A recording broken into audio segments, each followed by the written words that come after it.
What's up, guys? Welcome to BitCast episode 40 for the week of September 24th, 2017. I'm your host, Jake Martin. In the studio this week, we have a new BitCast newcomer. Said that incorrectly. Dustin Hysinger. Welcome to the show, sir. Hey, man. Thanks for having me here. It's opportunity. It's awesome. I can't believe that I get to be on a podcast, and I'm like, oh. I've been excited for like the whole week. Yeah, well, get ready for unforeseen fame when a whole bunch of people just start hitting you up like, oh my gosh, I saw you on that podcast that is local to Chattanooga that only 800 people listen to. Like, it's gonna blow your mind. My Instagram is just gonna blow up. So yeah, watch out for that. Yeah, paparazzi will be showing up at your house pretty soon. I need to set mine to private now. It's like, these are pictures of my son. No, just leave me alone. Yeah. So anyways, Dustin and I, funny story. Like I said, we started in Chattanooga, and we're based in Chattanooga, and we met over Instagram where I was just posting like, I'm sure you probably caught one of the posts about maybe my amiibos or something like that. I think it was like the 2DS. It was like, I'm not gonna buy this, and I was like, you're like, wait a minute, we should be friends. I was like, what are you doing? And how many 2DSs or 3DSs do you have? Do you want me to include like the old stuff? Yes, all of them. How many Game Boys do I have? No, just the DS name, I guess. DS.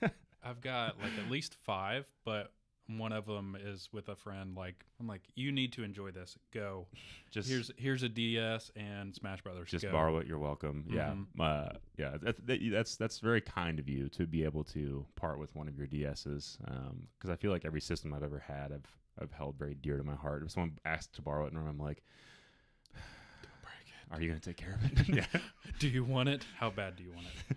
Because if it comes back broken, you're paying for a new one. I'm sorry. Well, no, like we love to be thrift shoppers. Like, we go out, and I mean, I'll hit up pawn shops, and there was an electric blue 2DS, and it was retail, $250, and I was like, oh, is that the Pokemon Blue one? And it wasn't, but it was still the electric blue, mm-hmm. and not the little Mario Kart. And so I looked at the guy behind the counter. I was like, I want that one at that price, and he goes, done. You can have it. You can have it. And then I walked away with it, and I was like, oh, it's like, this thing's so cool. And like, I lent that one out to my friend because the buttons were a lot better than the other 2DS. So they stuck on the black plastic one. I was like, you can have the nice one, but please take care of it. Because this is my favorite one so far. But he's like 35 years old. So if he can't take care of it now, I'll be like, well, you're doing something wrong. You're doing something wrong. So yeah, you got to teach me your ways of bargain hunting, because I feel like there's so many situations where I could find great stuff like that. I just don't know where to look sometimes. It's really under rock. Like, I love Goodwill. PSA for Goodwill. Brought to you by Goodwill. Brought to you by Goodwill. My brother, he hates me because I find so much good stuff at Goodwill. I was like, if you look at the scoreboard, like, we win. It's like, if you look at like the batting average, we're terrible. I was like, because you go to Goodwill and find nothing. I was like, I find nothing more than I find good things. Yeah, you have to go a lot to find something that's actually great. Oh yeah, because there's people just like you, or maybe more crazy, that will just go every single day, like, to check and see if something new has been added. It wouldn't be uncommon for us to hit 5 Goodwills in one Saturday. That just sounds like a lot of work. It's really a lot of digging, but I mean, there's a reward to it. So that's something like for my brother and I. He's like, he goes to 1. I'm like, you don't find anything at 1. Like, you find one thing between 5 stores. You can't just stop at 1. You're selling yourself short. Yeah. Life lesson, guys. It's always over. Always flip. Like, if there's like a stack of clothes there, flip it over. There's a DS game hidden underneath of it. I guarantee you. You have to be like also like an immaculate treasure finder. I have to like just have like some innate sense for like where treasure is hidden. I should just like hold it over my head, like, look what I found. Straight up Zelda. If my text message thing was that, it was perfect. I think that is mine right now. Actually, no, it's a start from Zelda. 1 second, I was making sure our audio signals were okay. We're good. So, anyways, so yeah, Dustin and I found commonality between just our nerdiness and being in Chattanooga, and since then, like, yeah, I mean, you're on the podcast now, obviously. So specifically, we're going to be covering a bunch of stuff, news related, like always. But at the very end of this, because Dustin and I, well, more specifically, Dustin is in a new stage of life where he's becoming a dad.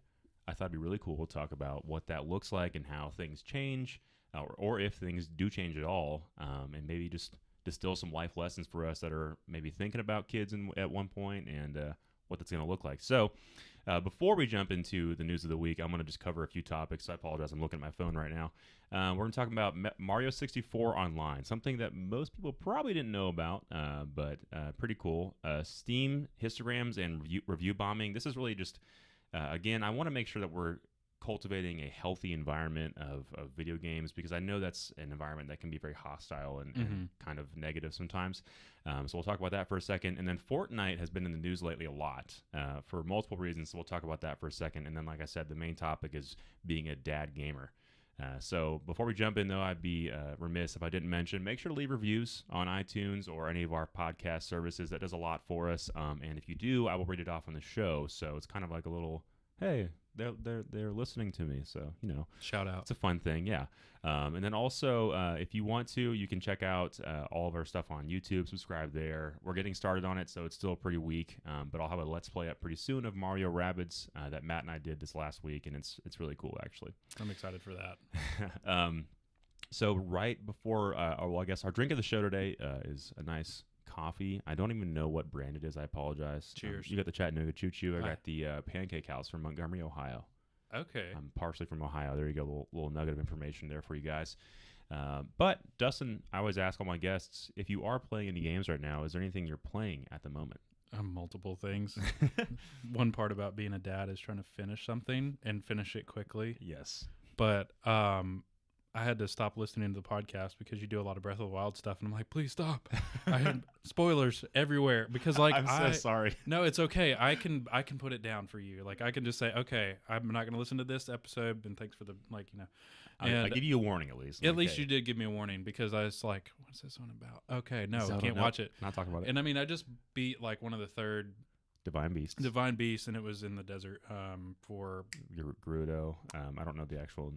It's Barbosa. It's what's on Rocky and Bullwinkle. What's the dude's name? Boris.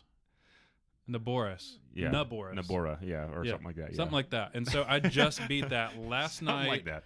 And I was like, I feel accomplished because we're in the middle of moving, and I can at least beat that. So Breath of the Wild. I've got Mario Kart on the Switch as well. You haven't unlocked all the gold parts yet? No, because the most hour. that I've played.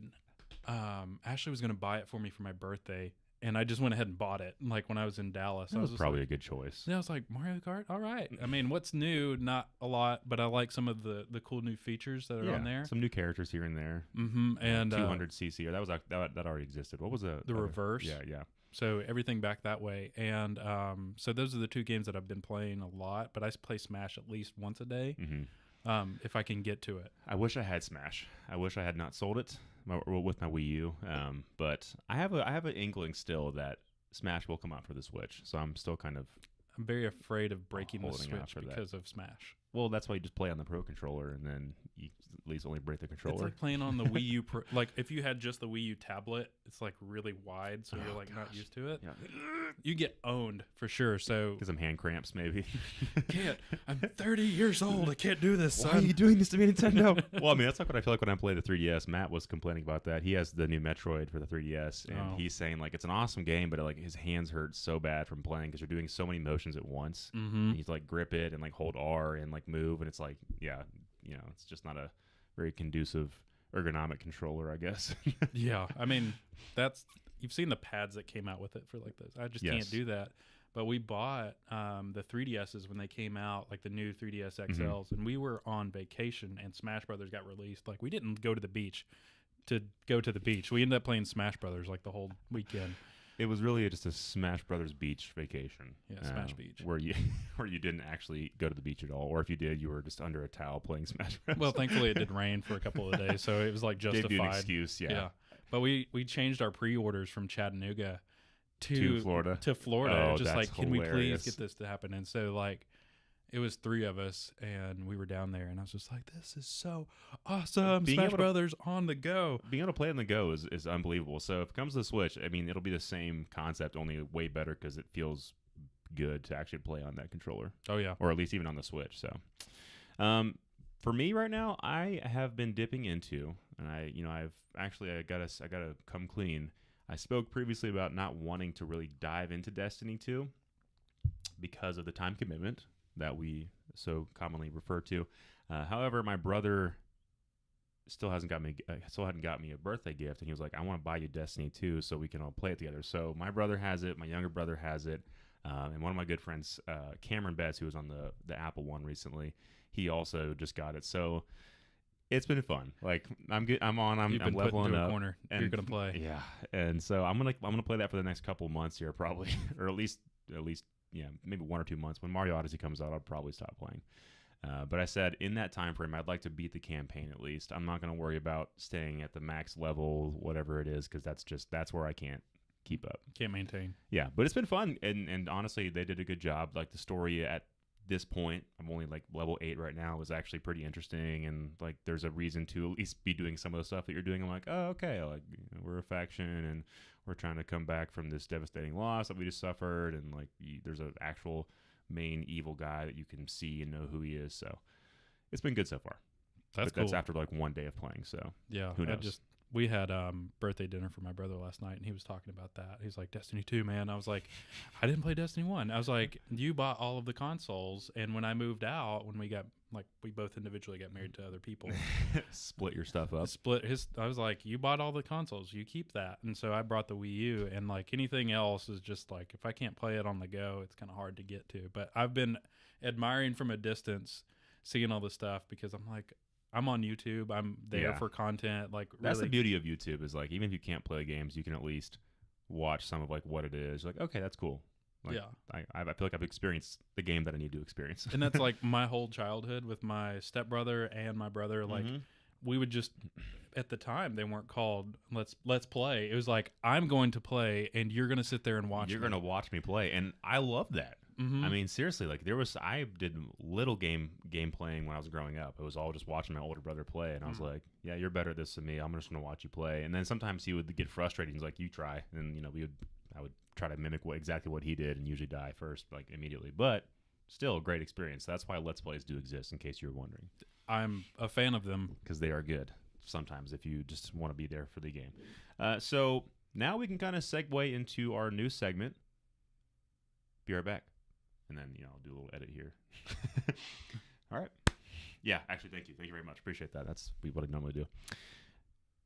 And we're back. So, welcome back. We are going to be talking about Mario 64 first. So, recently there was this really cool project that I don't know if I have his name on here. However, he had his own Patreon and had everything set up to specifically have people support his program that he was doing to be able to bring Mario 64, the one from the N64, onto an online server where 24 people can get on and just clomp through the Mushroom Kingdom and complete missions together. I watched some gameplay from it, and it was pretty ridiculous. It just seemed like a hot mess, but it looked like a lot of fun. It looked really fun because, I love Mario 64, one of my favorite games of all time. And just being able to play that with other people, especially 24 other people, seems a little chaotic. I was like, how does the frame rate work on this thing? It's like if you have that many people, it's like playing. Oh gosh, it's kind of like the old style, like where you had to hook up multiple computers, anyways, like before internet, like where everybody could play online. But like, yeah, I didn't understand exactly how that would work. I was like, so 2 or 3 people could jump in and say, I want to start this mission, and they would land in the same place as the other people that were already there. I would have loved to see. We'll talk about that in a second, to see if there was like a completion. Like, how fast could they beat this game with 24 people helming it? I mean, it probably would take less than I don't know, the whole entire game. If they weren't speedrunners, yeah. If they weren't professional, like if it was just like me and you playing, like if we had 24 friends playing, we could probably beat the game in, I don't know, 24. Like, think about that: 24 people playing, 1 star per 5-10 minutes. I mean, you could beat it, especially just the pickup stars, like where you just run around. It's like, got it. But the coin missions, dude, that'd be so easy. Yeah, it's like, you go get those 10, I'll go get these, and then you just go find the red ones over there. Yeah, you just do that over there. Especially the swimming levels, like, go swim for the red coins. You assign the person you like the least to the swimming level. Leroy Jenkins, go get the red coins. You can do that one, please. However, Nintendo issued a copyright strike against the game and the actual developer's Patreon as well, which I'm not surprised. Not surprised at all. This happens all the time, and so there's actually a really cool theory about this. That, game developers specifically, up and coming developers that are good with game design will do this, knowing very well that their stuff's going to get shut down because Nintendo is Nintendo and they take care of their IP. But they do it, I think, also to gain some publicity. That's and maybe get in the eyes of Nintendo. So like what happens is they build this whole thing out in secret, then they finally launch it, and they get a whole bunch of attention from game outlets and news websites, and then Nintendo obviously sees it, and then they shut it down, and then everyone feels bad for the developer, like, oh, he was just making a cool game about Nintendo, and it's like, well, you gotta, come on. That's their, for sure, it's their IP, but that's their main, if you're going after them. This is Mario. You're not gonna last more than 24 hours. Yeah. If that. But I'm very, very much appreciative of their work, what they're doing, because the game is 21. I looked at it this morning. It's 21 years old. Came out in 96. Yes. So 96 or 97. Yeah, 96 or 97. And so how old it is, I was like, it's dead. Nobody's playing that. We play stuff because we have a lot of older games. Yeah, we have nostalgia for it, yeah. But we're still playing one person on it. The fact that you could have that many more people to play and just honestly break a lot of stuff within the game is you go do that. I was like, there's a new adventure to something that's 20-something years old. Yeah, it's both I see both sides, obviously. I'm just like, look, you can't especially when within a month of their new Mario flagship title coming out, they don't want anything detracting from that game. They want as many people to care about their new Mario game that's coming out, because this, like you said, provided a new cool experience for a 20-year-old game. They're like, we want as many people that are playing this to buy Mario Odyssey, and chances are they probably are. If they have a Switch. Yeah. However, I don't feel bad for the developer. I'm just like, you can't, that's he knows. You've seen so many things that happen. It's like, exactly what's going to happen as soon as this Nintendo hears about this. And obviously, since news sites were covering it, it was pretty quick. I'm sure they have just staff members that sit there and absolutely protect IP all day. Oh, and it's so easy to, literally, I have my news feed set up, and I will see about this stuff every single day. I'm like, oh, that's cool. Mm-hmm. Next day it was shut down. Oh, okay, yep, figured that was going to happen. Well, what you had said about getting in the eyes of Nintendo, I wanted to make a parallel to Sonic Mania. Yeah, most of the people that worked on that were people that were just making an indie style. Hey, I want to make this because I want to see more levels based on this older style Sega Genesis games, and they made them, and then they got attention for the positive. Yeah, and sometimes it turns to a job, yeah. Yeah, some of those people are probably well, thanks Sega for the opportunity, but now, they're not going to make any more. They're just y'all did a fantastic job. We like what you did. We're going to take some of those ideas, put it in here. Yeah, and some of you. Yeah. That's the parallels. If Nintendo wasn't so SWAT about it, I think that there would be a lot of interesting opportunities for good wholesome family games what Nintendo wants to protect, to be able to kind of be crowdsourced in that way of these are things that we like about these old games. Can we make we're them gonna make it better? Yeah. They did a little bit of that with Mario Maker, which is kind of cool. Nintendo said, okay, obviously people have been creating off-brand Mario levels for decades now. We're going to make a game that specifically lets you do that, but it's a bummer that it takes Nintendo being able to make a first-party game that they're going to profit from first to be able to enable people to do that. Mm-hmm. The Steam community and even the Xbox community is, to some respect, there's a lot of modding going on. They encourage that with GTA and all these other big games, Skyrim. They're do as many mods as you want to, and people have made incredible things, make the game look and run way better. Or they add Thomas the Train Engine dragons instead of actual dragons. Those are awesome. But the Unreal versions of most of the older stuff, especially if you go on there and just watch somebody who's put a lot of effort into creating something that's functional, especially Ocarina of Time and Unreal. Yeah, it is unreal. It looks fabulous. Based on what you've seen in the past, and I know that's not Nintendo's MO. They don't care about the newest, best technology. We want to make great experiences. Content. Yeah. So what can you do? Either way, you can just be a fan. Hopefully, this guy gets a job. I know the Metroid. What was it? AM2R. another Metroid 2 remake. That guy that was doing that remake, he actually did get employed by the guys that make Ori and the Blind Forest. It's like a pretty hardcore Xbox platformer. It's like really beautiful and like had a lot of cool Metroid elements in it. And so they saw his work and they're like, oh, we'll just bring him on and he can just bring some of that game design to our team. Good publicity. So again, same thing though. He knew he was going to get taken down. People saw it and they're like, we'll hire him. So risk taker, like it. Yeah, this guy's he knows what he's doing. Sorry about that. I hit my coffee. So up next, I wanted to talk briefly. Well, this is not going to be a brief conversation because this is a big old can of worms. So kind of backtrack this to give some history on this. So PewDiePie has been in the media a lot for just not using choice words and being pretty ignorant of a lot of things and his influence. And so he got in trouble, and a developer from the game Firewatch, I think it's Campo Santo, I can't remember the developer. Either way, they came out and they publicly said, like, we do not want him supporting our games anymore. Like, we don't like the fact that he's even making money off of our content if this is the kind of person that he is. And so they filed a DMCA, which is basically like a takedown of their videos on his channels, and I think it succeeded. And which is great, it's like, hey, cool, yeah, that probably will teach him a lesson a little bit about like, hey, you got to be like a good representation of like everyone if you have 57 million followers, and most of them children. Exactly. And so with that though, this is not PewDiePie's fault. This is just a whole bunch of his people that are his fans. Immediately after like the DMCA worked, they went on to Steam and immediately started review bombing their game Firewatch. And that's problematic because they're not. It's like when you go on Metacritic or whatever else, you see people giving things zeros just because they disagree with like the producer or the director, or they give it zeros because so many people are giving it tens and they disagree with that. Like, I'm going to give them a 0 because it's going to even out all the really good hype this game's getting, or vice versa. Mm-hmm. And so with this, I love that Steam implemented this histogram idea where if you go to the review section now, what it does is it gives you a timeline of reviews for like every single month or something like that. So you can see like, okay, this game was trending like very positively for a very long time. And then all of a sudden out of nowhere, there's a ton of negative reviews. And so you can kind of use, usually if you're checking reviews, you're a pretty educated buyer.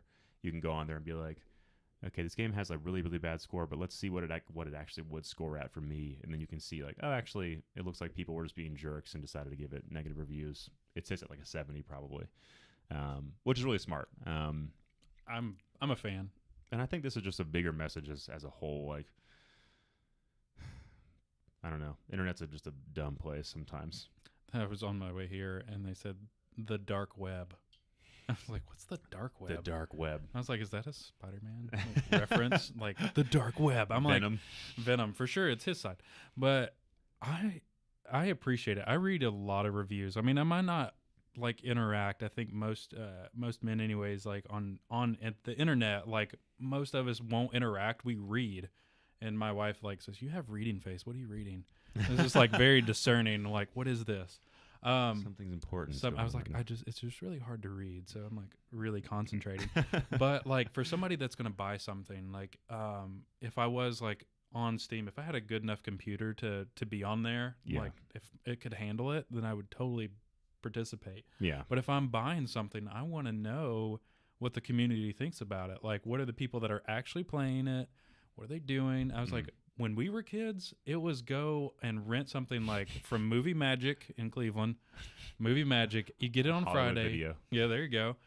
You'd have it on Friday. If it sucked, you had it all weekend, and you were stuck with it. You had to make the big best waste of money. Yeah. You basically went by box art. You're like, this looks pretty cool.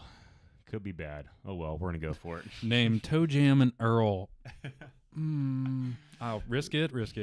But I know the cartoon. This could be pretty good. This could be. But, I mean, you were stuck with it all weekend. So, I mean, there was no investment. So, at this age in the digital media, being able to, like, just read reviews like, hey, that game's totally bomb. Like, don't waste your time. There's a lot of glitches. Not actually good, yeah. Yeah, I mean, substance that you can read and say, this game sucks because of this is just like, okay, you're probably a 14-year-old kid. Yeah, I this is a person who didn't understand what the game was actually supposed to be. Yeah, it's just like, I kept dying. It's like, well, that's Dark Souls. Chances are you're not very good at the game. Yeah. Well, I mean, like, and I think about it even with Amazon reviews. You have to take it with a grain of salt. If a product has like a 4, that usually means it's really really good. Probably it's a good product. Um, People expect perfection, and it's like, no, there's probably like some people on there that literally didn't even know what they were doing with this product. So, for example, I got a case for my Apple Watch, and one guy gave it a 1 out of 5 stars, and he was like, terrible product, doesn't even fit on my Apple Watch. And he had literally thought that like it was upside down, like he like had it completely flipped over. Oh, to where the back was on it. To where the back was on it. I can't even tap it anymore. It's like a circle. I mean, you can see it on the bottom. Like there's like a little circle on the back. He had that half of my content's blocked. Yeah, on the screen, and he was like, "This is a terrible device. I don't know why they would sell this." And he was like, "Waste of money." And I was like, "Oh my gosh." So you have to understand also that not all of the consumers are the most intelligible people. And so this histogram at least allows you to see a much better idea instead of an average number. Like, okay, like when this game first came out, people loved it, thought it was great.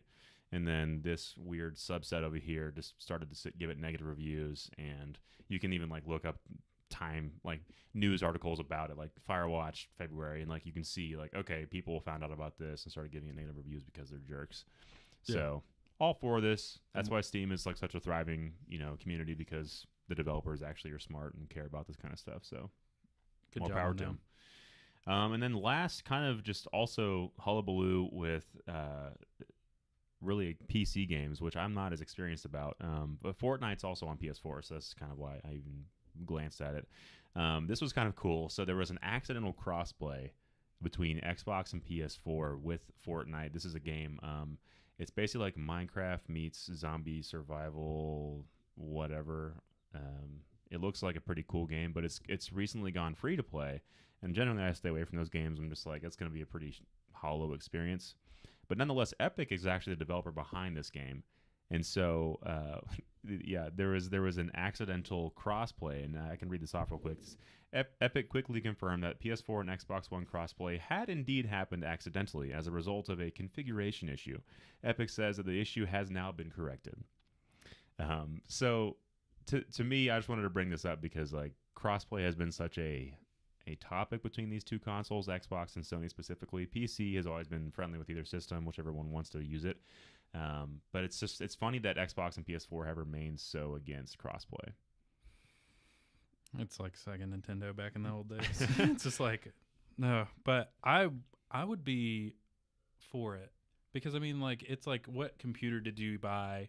An Apple, a PC, like, but you can still interact with the same content. Exactly. So I see no problem like on my end, but I can see why they're like, these need to be separate and completely opposites because there's not a lot of cross pollination there. There's a lot of opportunities, and I think that it would be really neat because like I grew up an Xbox fan. Like exactly. I didn't personally, but it's just like I got that. That's what I first had. Like the Xbox came out, I didn't get a PlayStation until PlayStation 2. Exactly. And but but my friends have this, and I would like love to be able to play with them also. Like the Destiny thing. Like Brock was like, man, I'm thinking about my brother. He's like, I'm thinking about getting an Xbox so I can play Destiny 2 with like my friends that I'll play on there. And I was like, why? And I was like, just for one game. I was like, you have us. And he's like, yeah, I know, but I have like a lot of friends that play on Xbox too. And I'm just like, but that's inherently why people want crossplay. So that way you don't have to even make that decision. You can say, I like this, user experience more than I like Xbox, or vice versa, and that's it. I do like PlayStation's like UI versus Xbox's. I'm like, I don't really care about me. Like, I don't care about Nintendo's Mii's. Like, decorate them. They're just whatever. They were fun when they first came out, and now I'm like, I'm over it. People were obsessed with Mii's when they first came out, but yeah, now it's like, okay, it's not really helpful anymore. Not very useful, especially that. But from a business standpoint, it does make sense. PlayStation, the same thing with like Nintendo back in the day. It's like they're in the lead. Why should they even give up half of their market share and make people not really care about what system they're playing on? Like that's the whole point. It's like, there's I think over 60,000 PS4s now that have been sold, and they're like, why? Like, why do that? Why stop? Like why? Like, we want to keep selling these. So if person A is like, yeah, I have an Xbox or I have a PlayStation, and these guys all have PlayStation. We all play on PlayStation. But I mean, how many gamers out there have all of the systems still? Or I mean, not even old ones, but the current ones. Like, yeah, dropping $400 is not great. But I mean, if you're single or if you're like a teenager and you have a job and you're starting to like, keep that, why not? I mean, you might have 2 or 3 consoles. It just depends on what you want, because we had N64, had like the PlayStation 1, like my sister had that, and she had like Crash Bandicoot, and that was probably the best. Yeah, that's pretty much how you played on PS1. Tekken. Yeah, Tekken, and oh gosh, any of the RPGs really. Spyro. Yeah, Spyro's big. Mega Man, and they were on PlayStation, I think, too. So yeah, so I mean, at that time, like when we were kids, I know it's different now because the consoles are a lot more expensive. A lot more expensive. But I wonder how many people out there do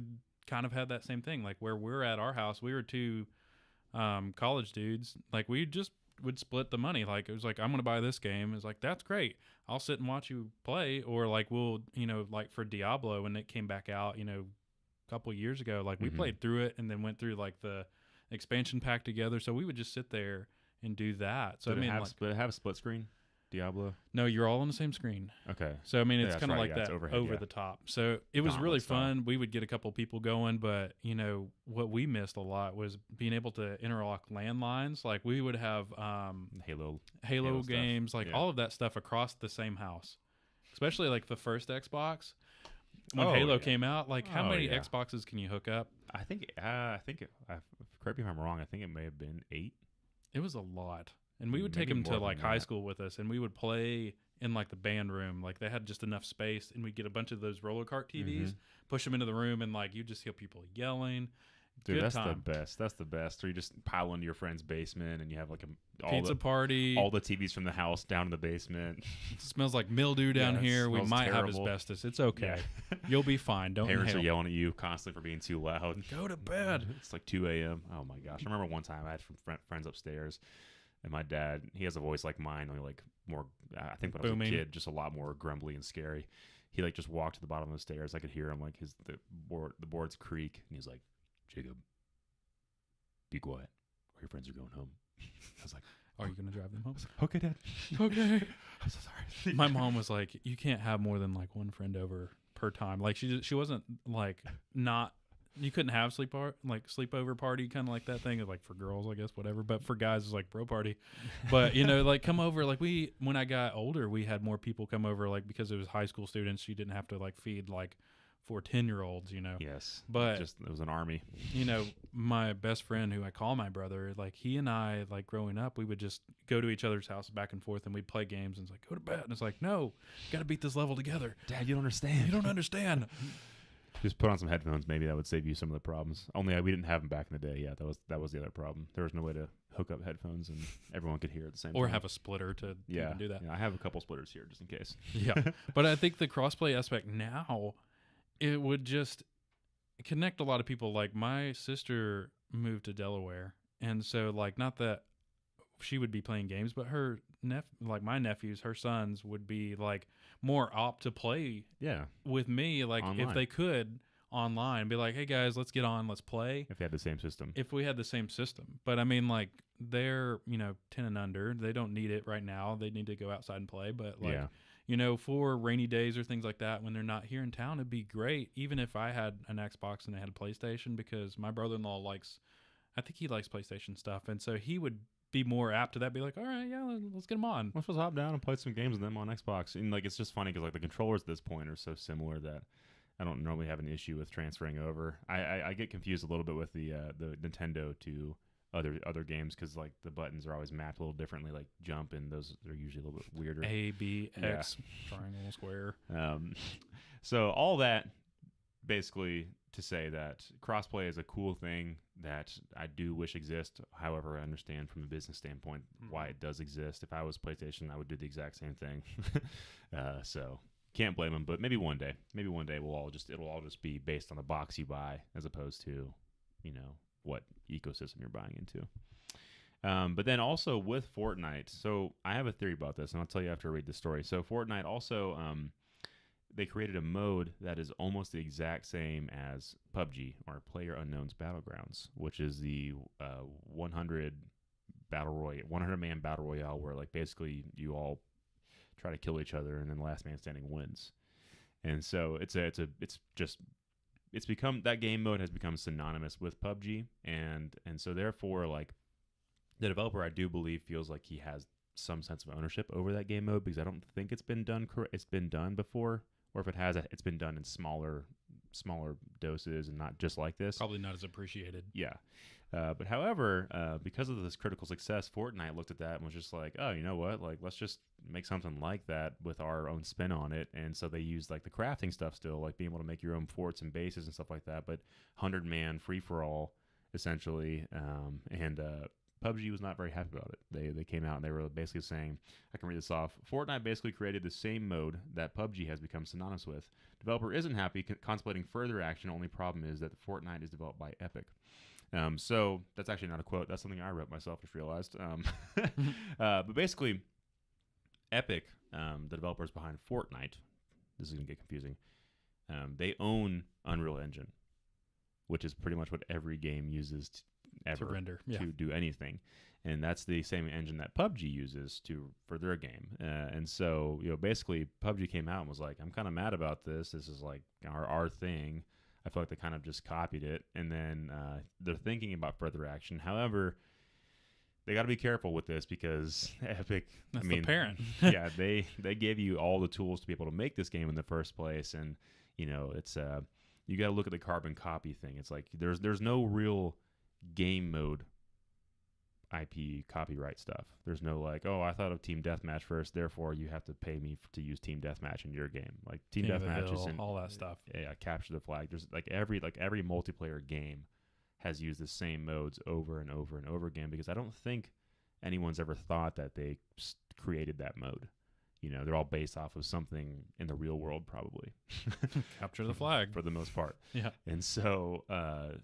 Yeah, this is just interesting. I don't know what else to say about that. However, I think that PUBG coming out and getting mad about it probably wasn't the best route. Just from a standpoint of like your game's already the best. People can love your game for a reason.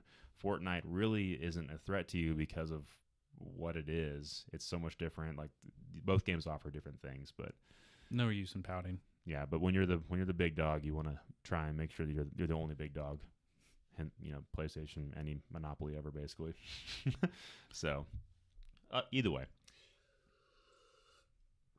that is some good water. Well, we're gonna jump over to the main topic, so we'll be right back.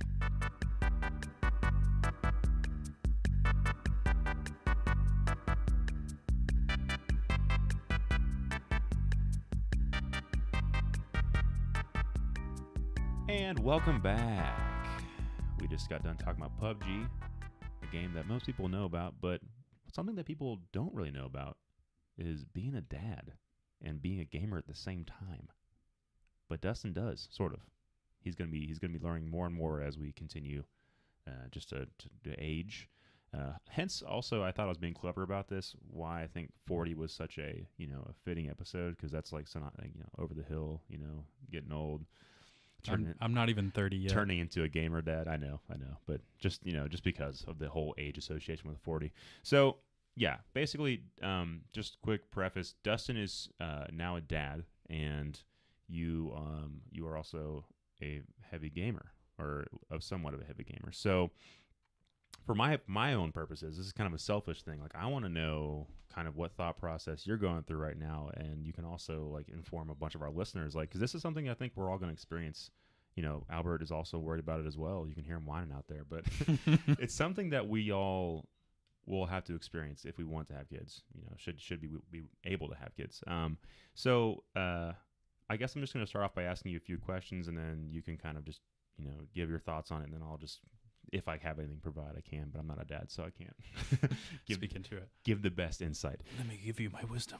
So before we jump into dad stuff, how long have you been playing games for? I think I've been playing at least since I was 5. I mean, my dad, I was born in 1988, and so the NES was already out. Mm-hmm. So I mean, by the time I was old enough to recognize what it was, but they had that, and I actually had some of the rare games at that time that I would shoot myself for not keeping. But I mean, who knew at that time that was? You don't know as a kid. You're track and field. I had that. I had the little pad, but you wouldn't sell it. I didn't personally sell it. I'm saying if you had it now, there wouldn't. You would hang on to it. I mean, my great grandkids would be like, "This little antique block is worth so much money." Yeah, they probably just throw it in the trash. That's grandpa's old stuff. But it had the trackpad, and we'd smack it, instead of run on it. Like my sister and I'd be like player 1, player 2, and we'd just just hit it as fast as you can and hope that you. Yeah, I was like, win the I'm race. winning. Oh, I tripped. I'm not actually running either. I'm kind of cheating right now. So, I mean, I've been playing since I was really young. I mean, my parents didn't, they didn't say like, no, you can't have games. It wasn't very common. You know, it was like everybody had like one home console. It was usually the NES, and then as you got older, SNES, and then amass a few more here and there. Yeah, a Sega. I mean, like they weren't too bad, and then Game Boys and things that came along subsequently. So I've been playing for a long time. I would not consider myself to be a pro gamer.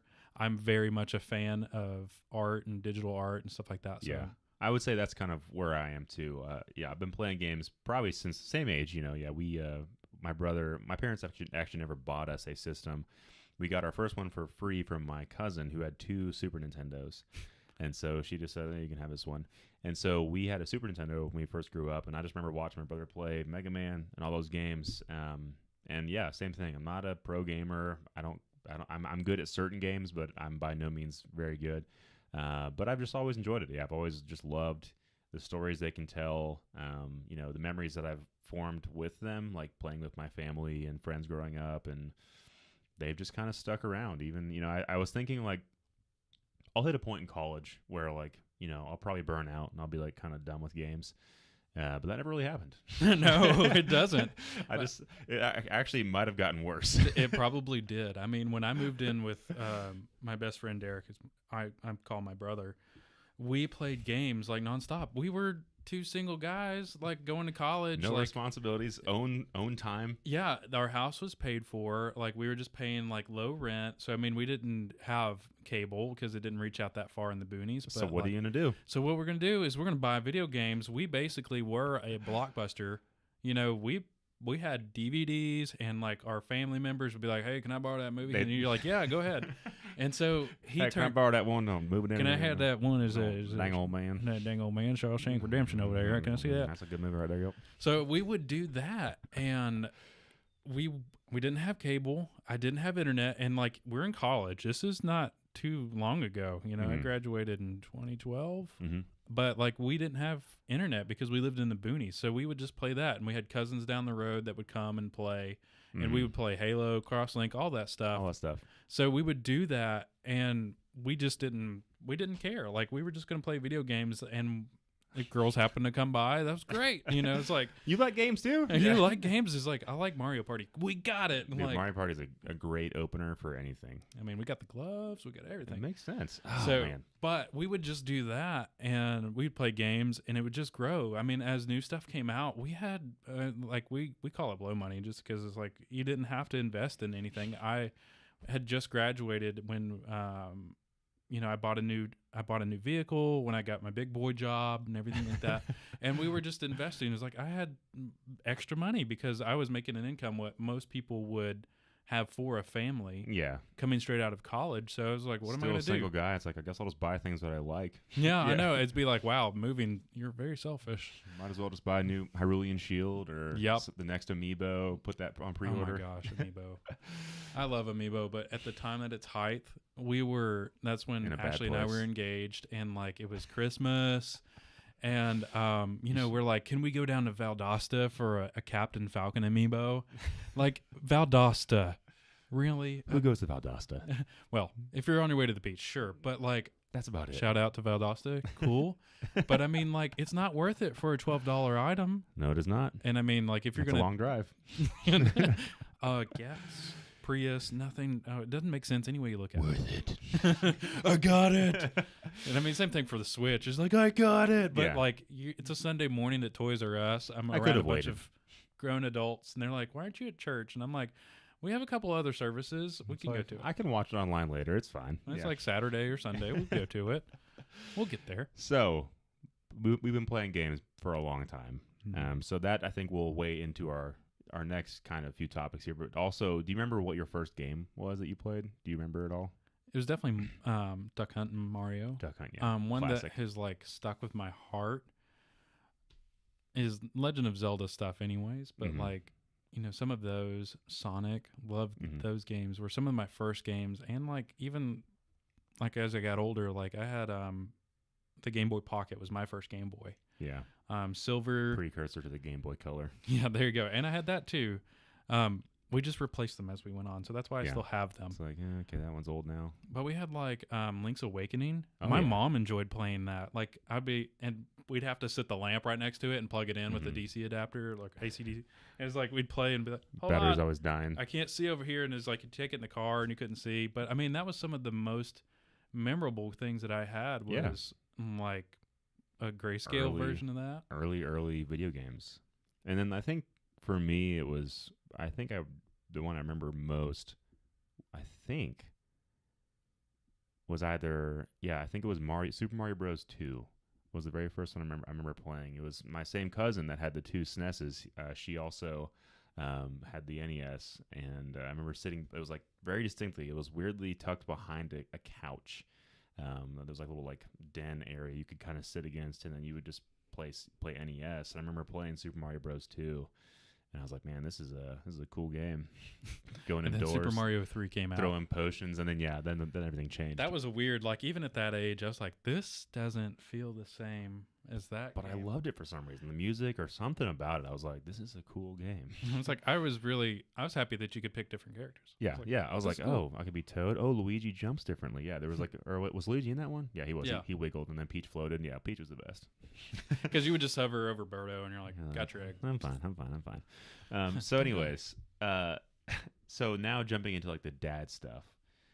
So we kind of talked about this, but why do you think they have stuck this long? I said, like, for me, like I've just had so many memories over the years that have like been so great associated with it that I'm like, man, like, there's no reason not to. But why do you think that like they've stuck this long?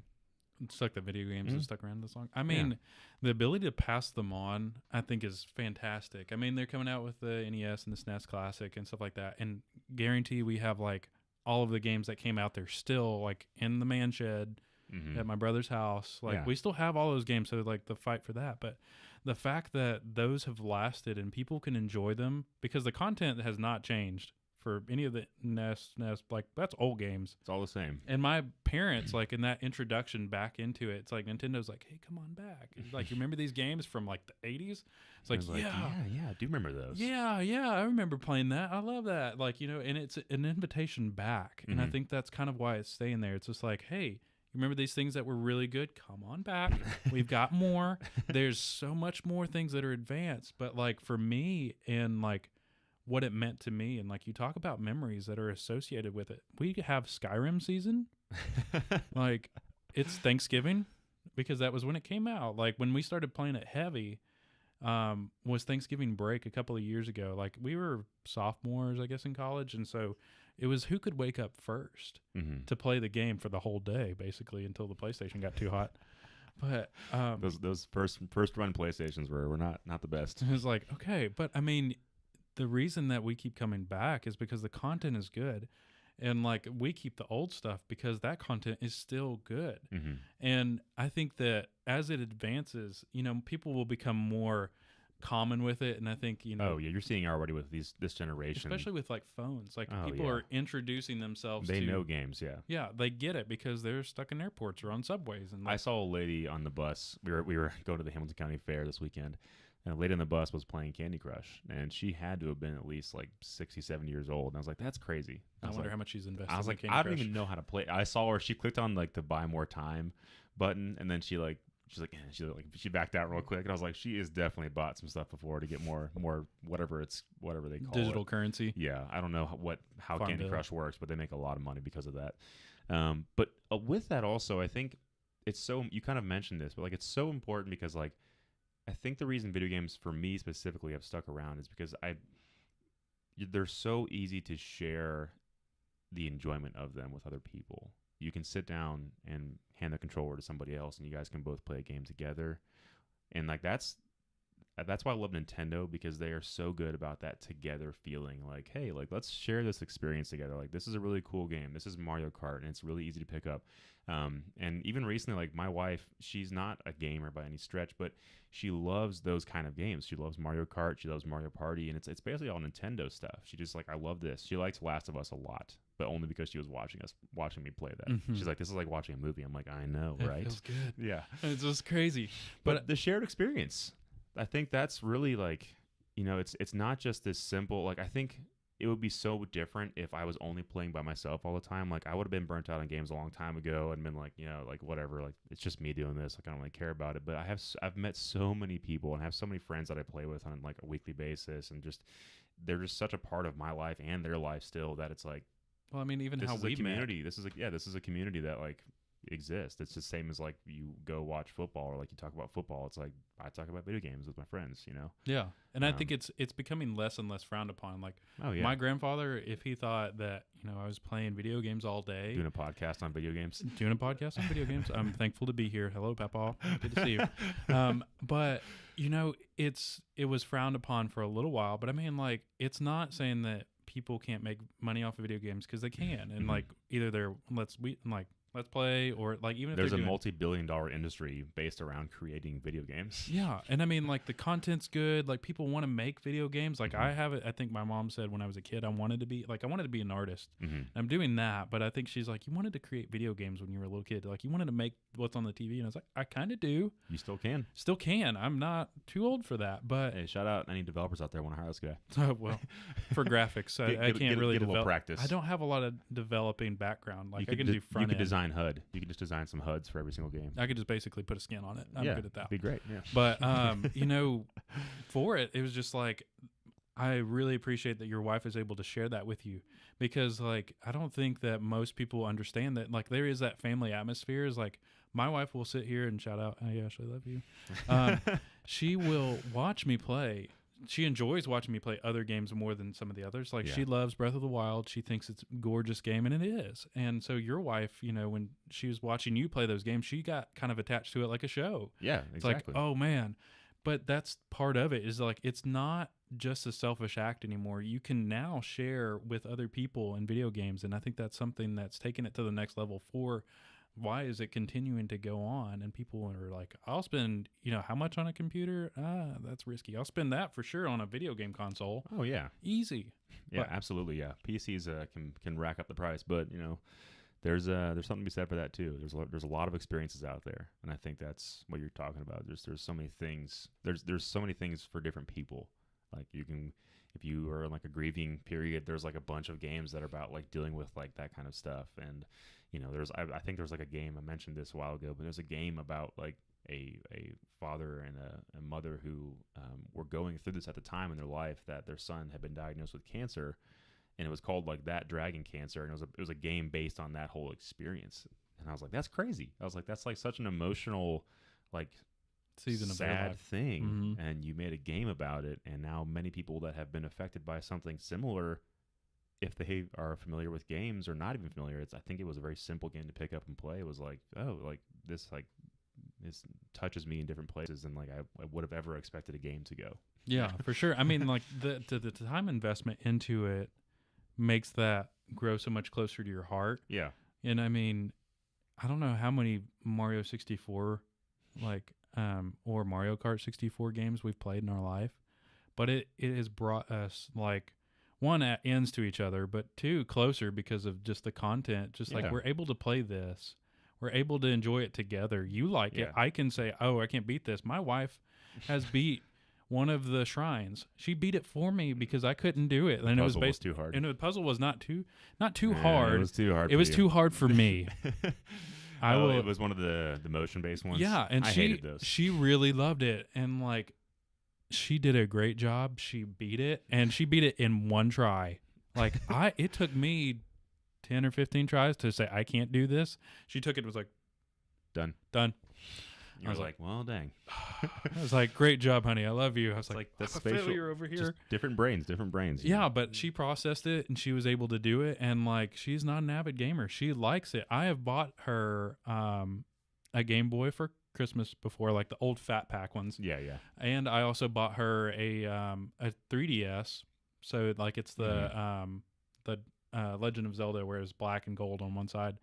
And so I got that for her, and she enjoys like Tetris and things that are mind games like that. Yeah. She really likes puzzles. Mm-hmm. So I would that's an opportunity to share with her something that I hold close to my heart and she would appreciate. And it was just like, we've done several road trips together where she's like over there playing Tetris. I'm like, we got to stop for batteries. We're about to run out.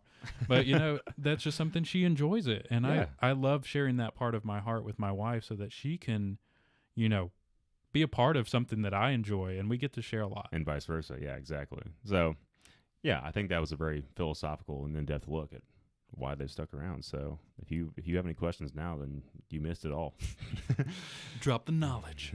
And then this is a quick yes or no. Did your parents ever play video games? Were they ever interested? You said your mom played Zelda. She played that on the Game Boy. My dad, shocker, really liked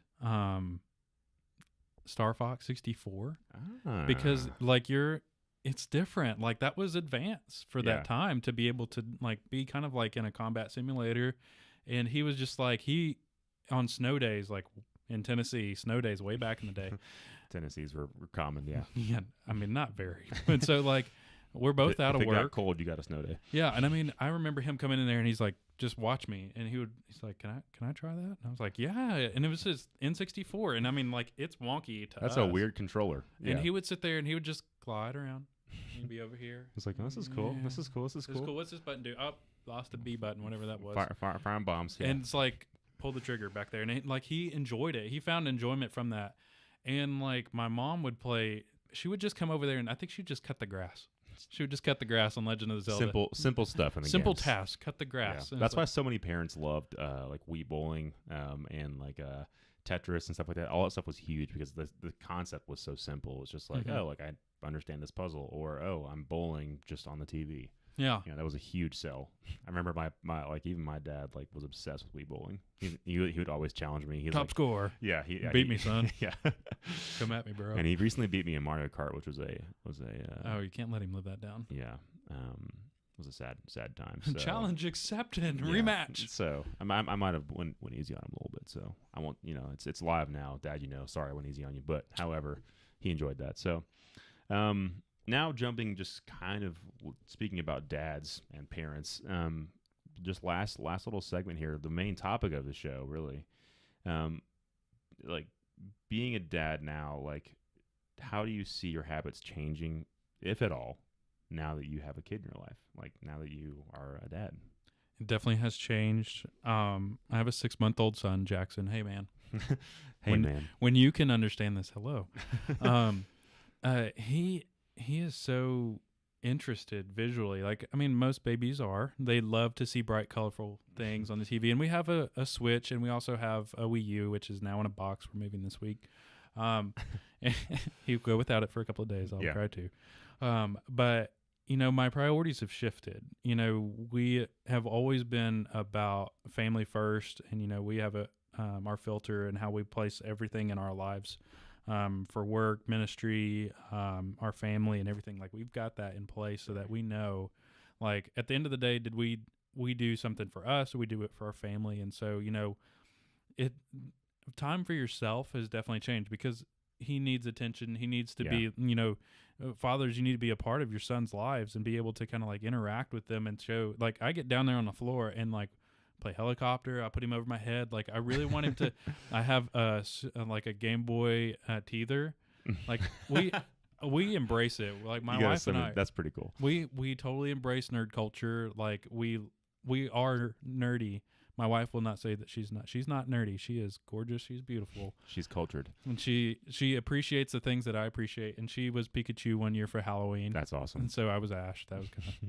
I was like, well. Hannah and I were DK and Diddy Kong one Halloween. That's awesome. Yeah. And that part's fun too. So I mean, like, we're excited for Halloween because like the only acceptable time in our family for cosplay is just like, let's do this, and we don't look like we don't go to cons because like I would love to. Invite me. Feel free. But I would love to go to con too. Also. I would. I mean, like, even if I didn't dress up, I would love to go. I love that culture. Yeah, I think it's so cool. For my son, I want him to at least be exposed. He can make whatever decision in his life he wants to make. I'm here to support him and be his coach, his guide, his father. Yeah. And so I want him to experience things. I want him to try sports. I want him to try video games. I want him to be interested in web development, like different languages. And so for us, like I have to step back from saying me. You know, I love video games. I love Smash. I at least try to play 15 minutes a day just to keep my chops up. Yep. But, you know, Get those muscles loose. Yeah. you know, sometimes I want to go in there and just beat them up. I'm like, Yeah. I was like, honey, can I go beat up some kids online for a little bit? And Yeah, she's it's like, okay, yeah, yes. it's okay. I'm going to make dinner. And it's like, okay. Sweet. And he'll just turn. He'll turn his whole body and he'll just watch. And so I'm like, I know that he is at least seeing that I'm doing this. I want to make sure that I'm at least not prioritizing myself over him, Yeah. because that can easily come and play. I think that as they get older, they'll definitely realize that. But I have kept my stuff so that I can share it with him. Oh yeah. So I have 10 plus Game Boys, and I have less than 10 games for them. Backups, but only the games you need, really. Yeah, just the good games. Yeah. Not anything bad. And so I have all the original Pokemon. I even bought the Japanese green. Like, I have it. I have the boxes. Yeah, I'm sure your son will love to put the Japanese green Pokemon. I tried. Dad, what is this? I was just like, I'm guessing, son. My name is blah, blah. It's a bunch of little symbols. I don't know what those I mean. was like, I don't know what that is. I probably just called myself probably something silly. some sort of curse word or something like Yeah, that. it's just like, you are, yep, okay, I'm that guy. No, like, he named himself that. But- Stupid idiot. So I am very excited when he can start. Like, we try to be very aware of how much screen time he's going to get. Yeah. Because, like, we were like, we're not going to put him in front of a screen. I heard for infants, like, you do have to be careful with that because, like, they, like, to them, like, everything's on, like, blast. Like, their senses are just taking so much more in. And so they're like, yeah, be careful, like, how much exposure they have to digital screens because, you know, their eyes are going to adjust based on that color and based on that, like, exposure or whatever. And We keep him pretty far away. I mean, it's not like in here where it's that close. I mean, our living room was like, it felt like a mile away. Yeah. And so he would just play on the floor, but he would, I mean, we did it because we wanted to eat. And one night it was just like we both wanted to eat together. And in the newborn phase, it's really hard. You have to eat in shifts or eat really, really fast. And so go. I'm done. Like Dragon Ball Z style. Yeah, it's like.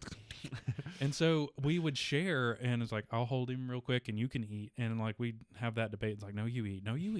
And so it's just like he got caught by TV, and he was like, oh. He didn't make a noise. Bright colors. And he just sat there and stared at it. And I think we were watching something on Netflix, and he just stared at it. And I was like, I think we can eat now. Just Don't say anything. Just eat your food. Don't clink. And it's like, clink. And it's like, oh. But we just like, I took a picture and I sent it to my mom. I was like, we're doing something we never thought we would do. And she's like, that'll happen for the rest of your life. But like, you know, we just like, we're not going to put him in front of the TV because we want him to read. I was forced to read as a kid because AR program. Oh my gosh, those AR points. They got me nothing. All about reading Harry More Potter books, books. so get more points for them. For sure. I mean, books that I was interested. Hank the Cow Dog. Things that most favorite, like Boxcar Children. Magic School Bus. Anything highly illustrated, I was about. Yeah. It's because I like pictures. But you know, we want him to experience an imagination without screens. So we're gonna try to like dial back phones. He's chewing on our phones now. I like to put it in his mouth. Good. But screen time that way, it's like we have VHS tapes. We're all about nostalgia at our house. Oh my gosh. So we have all of the At that great. point, just not worth it. We have all the great Disney movies on VHS. Like, why not? Yeah, I guess so. Just DVD versions would be better for you, maybe. I don't know Digital. for portability. Yeah, digital. No, we don't have any digital stuff. I mean, other than Netflix, they just took Emperor's New Groove off of Netflix, which we have on VHS and DVD. But that's one that you got to have in your collection. But do you see that Disney's they're starting their own streaming program, and as soon as that goes live, say bye-bye to Netflix, Disney. I know. Well, that for sure. And I'm like, do we let go of Netflix because of Disney? Because we have kids. Yeah, it's like, I'm fine with watching all Disney stuff. Yeah, I'm cool with that. I mean, like we don't get a lot to Stranger watch. Things you'd miss probably. That'd I'm excited about that for this next month. Yeah. But you know, things that have changed, amount of game time I get. Yeah. You know, in content. Like I don't go and my coworker, he's like, I'm okay with shooting aliens, but I'm not okay with like, you know, shooting people. GTA, that kind of stuff. Yeah. Like not just innocent, but like war games. Like if you're playing Medal of Honor, like any of the Call of Duty stuff, he's like, I'm not Super okay violent. with shooting people in front of my son. Yeah. And his son is 5 or 6 years old, and he loves Halo, and he's really good at some of the games like on that. But he's like, I want to buy him a Wii so that he can kind of like get an intro to games and have wholesome content first before he goes off and plays Halo and stuff like that. Yeah. Which is fine. That's smart. Yeah. And so I think there's that stair step. And so like what I want to do, and this is a goal, I'm holding myself accountable. I want Jackson to start with a Game Boy Pocket before I ever let him play the DS. I'm like, start here, beat this game, start this game, beat that game. And it's going to be a sequence of Pokemon. I'm like, until you catch the first 150, 151 if I trade with you. If I feel like it. You're not my son. Yeah.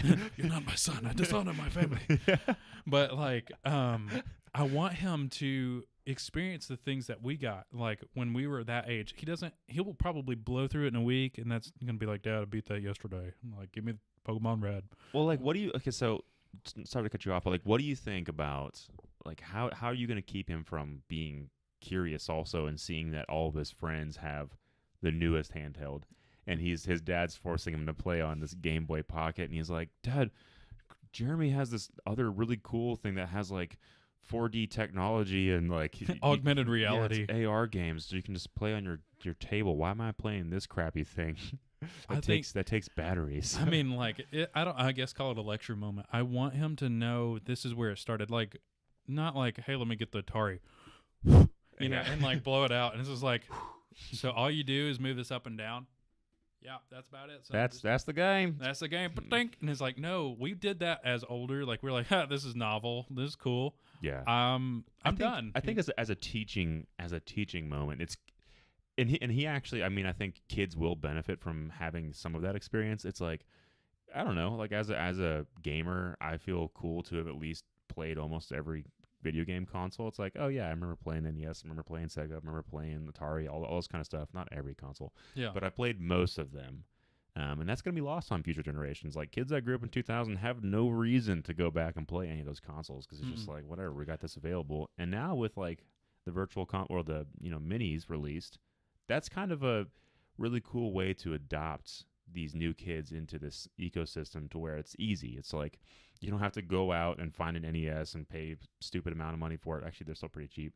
But the games themselves and all this kind of crap that might not even work, it's just like, hey, and let alone find a TV that can actually play it competently. It's just like, it's all that stuff, that all these hurdles we have to jump through to be able to play those games still. Yeah. They'll be accessible to them in a digital format that's really easy. It's like, here's a box that plays all these old games that are super important, and it's like a collection of all the best. So you don't have to even waste time with guesswork on the internet being like, what's the best game for NES? You can just literally, here are the ones you should worry about. Yeah. Which is really cool. I'm a fan of that, and that's why I say, like, we want to bring that back to our children. Like, my best friend, Derek, we have all of the old games, and he's expecting his son in December, so his life's about to change too. And I mean, like, you'll see, and I want them to understand that there is so much good content back, even if it's old, even if it looks old. Like, I want him to play Earthworm Jim. Go for it. Like, the content, the storyline's kind of weird, but it might not look as cool as some of the stuff you're seeing today, but the game itself still plays super well. And that's the beauty of, and it's immersive. Yeah, that's the beauty of Nintendo content. PlayStation stuff, I don't think ages as well. You can't go back and play Crash Bandicoot. You can't go back and play Spyro because those games look like garbage and don't play very well. Yeah, I mean, like, if you want to deal with the load screens. Yeah. Oh gosh.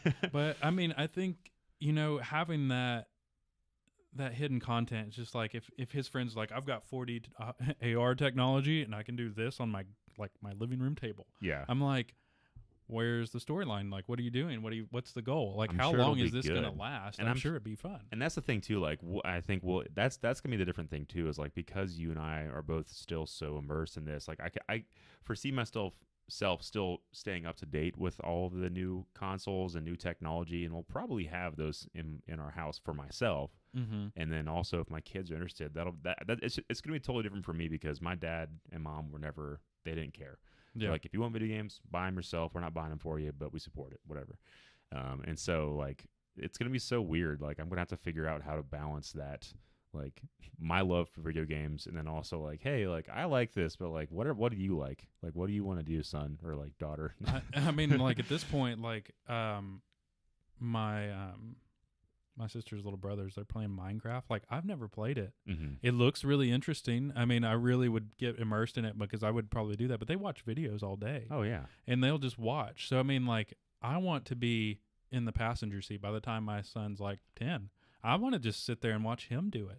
yeah, because I want to enjoy this. Yeah, It's like, Dad, look at this awesome sword I just totally found in this treasure chest. It's like, oh, that looks kind of dinky to me, but hey, great. It's not as cool as a Master Sword. Son. Yeah, son, you will never know. But I want him to, one, get that sense of like discovery, like where we trade places. So I don't want, like, we're very aware that we're like, hey, I don't want you to play for 8 hours straight. I was like, get up, go to the bathroom. Wash yourself. I'm like, son, wash yourself, please. Son, please, deodorant. Son, this is so unhealthy. Please stop. So, I want him to show me things. And that's something I can't wait. Like, I want to show him everything that I love. And for him to take it, like, I hope he doesn't break it. But, like, they're replaceable. The memories aren't, and the memories will never change. The hardware can be replaced. It's not a problem. But, like, I want him to experience that. I want him to feel like I've prioritized him over myself in our family, and be like, son, I want you to do these. Like, I'm going to set you off on your own Pokemon adventure. You're 10 now.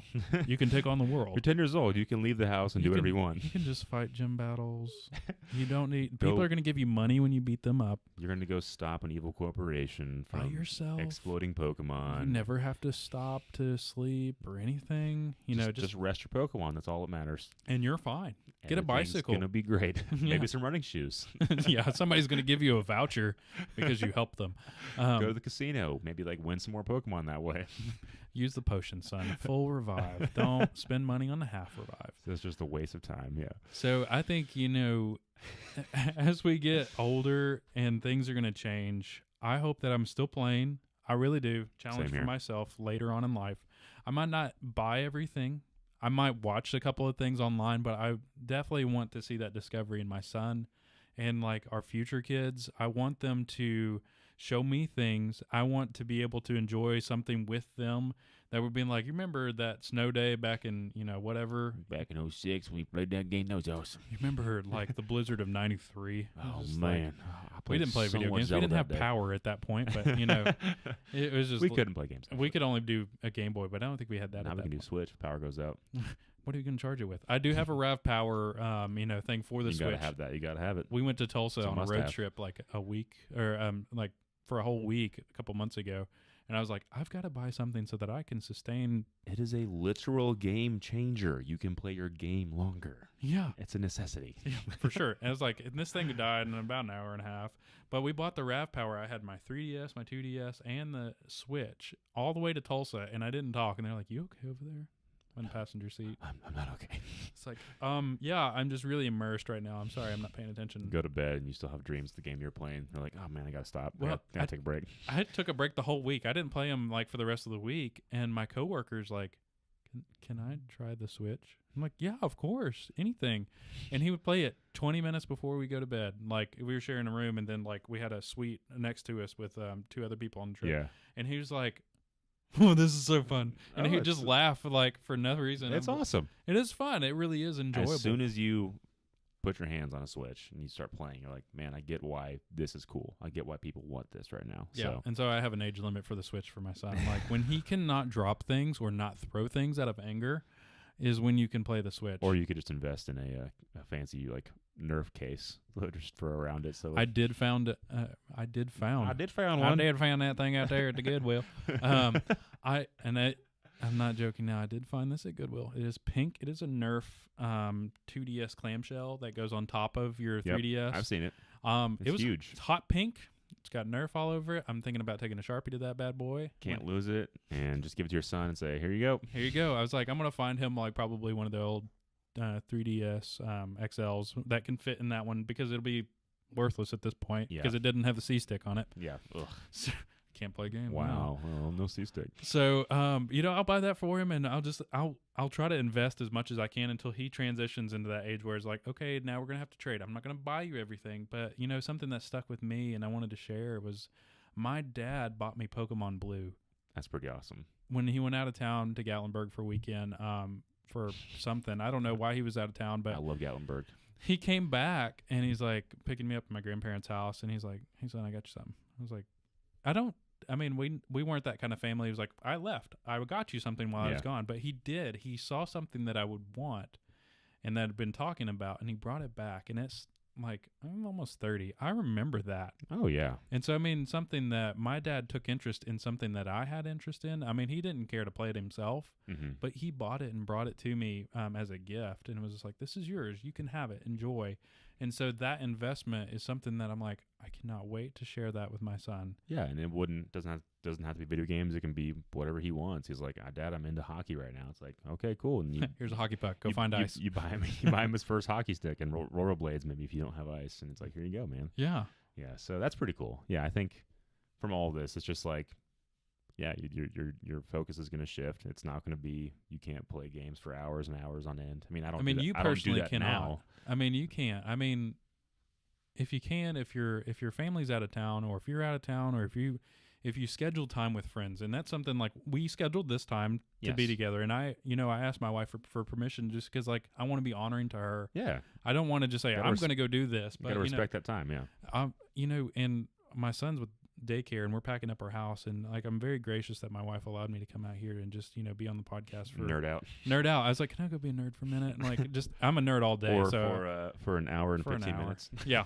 So I'm very thankful and appreciative of my family's time, and I know that it's precious to have any kind of like time for myself. So if you want like a list of things of how to be a dad gamer, play when they're asleep. First, for real. I make sure that my wife is like, she's taken care of. We have dinner, whatever we have. My son, and the same thing goes with like side work for freelance. I'm like, once they go to bed, I can do some stuff like, or I can get up early. Saturday mornings is still, I wish it was, I wish they had good cartoons on, but it's all on Netflix now. I'll just watch that. But yeah, mornings and late at night when you're no longer physically needed to do anything. Yeah, everybody else is like powering down, and like you just see a bright glowing screen from our bedroom. That's me playing Switch. Yep, trying to beat Breath of the Wild. And that's the best, yeah, because you can sit in bed and you can just be there also, and then just be playing games. Yeah, it's the best. Our little cousin's like 15. He's like, yeah, bro, I beat that in a week. I'm like, I'm sorry. Sorry that you have a very different life than me right now. Yeah, and like if you're just out you there, wait till you grow up. And if you're out there and you're young, like it's gonna change. Don't be afraid. Embrace it.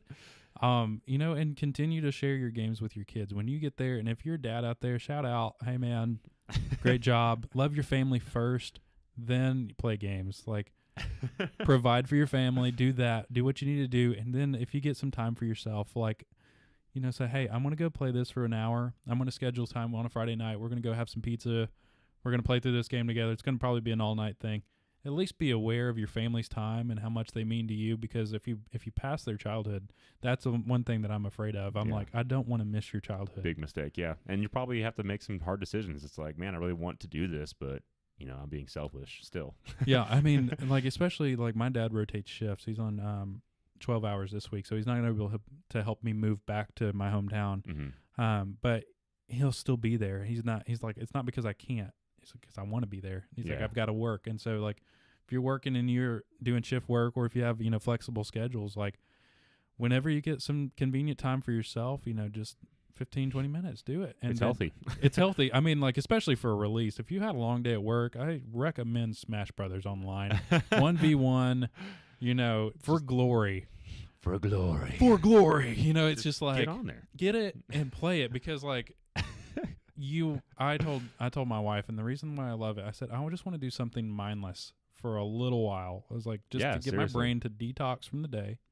Give me a second to kind of like play down. And reset. whatever the game is for like whomever, if you want to play something PlayStation, we only have Nintendos in my house. So Destiny 2, whatever it is. Get on there, enjoy it, become a part of the community, and interact with other people, because you're going to find people that are very similar, and they're going to have something in common like we do. And then you get on a podcast. And then you get invited to be on a podcast. And so, I'm just very thankful to be able to still play as a dad. I think that, it does a lot for my mental health, like just to be able to detox from a day. Like, I don't have a stressful job. I do not. I work for a church. I love it. Your job's awesome, yeah. And I do graphic design, so I make art, all day.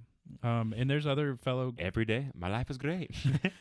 It's fantastic. It's really good. Yeah. It's really good. Sorry, Nacho Libre reference. Yep. Yeah.